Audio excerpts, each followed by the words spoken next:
Vsak dan trepetamo, ali bo naš otrok varno prispel do šole ali pa se bo na cesti kaj zgodilo. To je klic na pomoč obupanih staršev osnovnošolcev, ki živijo v Rošpohu nad Kamnico. Dober kilometer dolga cesta do prve avtobusne postaje je ozka, uničena, brez pločnika, nobene razsvetljave, uničene so tudi bankine. In ko so od šole in mariborske občine zahtevale, naj otrokom zagotovijo prevoz do šole, do katerega bi seveda morali biti upravičeni, so dobili odgovor, ki jim je dobesedno vzel sapo, da je cesta za prevoz otrok prenevarna. Peš pa torej lahko hodijo. Mojca Hanžič. Na pol v mraku se val, jaka in še en val odpravijo v šolo. Najprej do najbližje avtobusne postaje. Kilometer pa pol približno. Kilometer pa pol. 5 metrov. Ja. Za njimi pa še druga skupina osnovnošolcev. Po cesti brez pločnika, brez razsvetljave, zato pa s prometnimi znaki, ki opozarjajo na nevarno vozišče. Bankine so neutrjene, ob srečanju z avtomobilom pa se umaknejo, kamor se pač lahko. V dolini, tik pred avtobusno postajo, pa prehod za pešce na precej nepreglednem ovinku.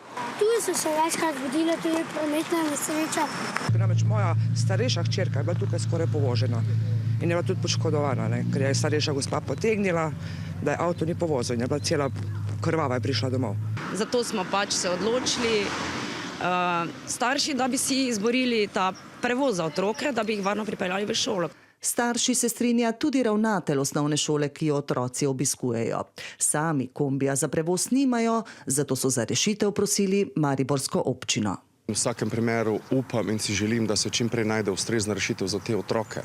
Mariborska občina pa je na to nalogo predala javnemu podjetju Marprom. Na Marpromu so mi povedali, da po tej trasi so se peljali, po kateri otroci hodijo v šolo in so rekli, da noben voznik ne bo prevzel odgovornosti, da po tej cesti vozi otroke, ker je cesta prenevarna. Dovolj varna pa očitno, da hodijo peš, jaz sem tukaj ostala brez besed. Da gre za prenevarno cesto, nam v telefonskem pogovoru potrdi tudi direktor Marproma. Občina pa nič, ne nam, ne staršem. Z občine, ki smo pošiljali tudi maile, dopise, ni bilo nobenega odgovora. Se pa to dogaja že, se pravi, od leta 2021. In to kljub temu, da je 56. člen zakona o osnovni šoli povsem jasen. Učenec ima pravico do brezplačnega prevoza ne glede na oddaljenost njegovega prebivališča od osnovne šole v 1. razredu. V ostalih razredih pa, če pristojni organ za preventivo v cestnem prometu ugotovi, da je varnost učenca na poti v šolo ogrožena.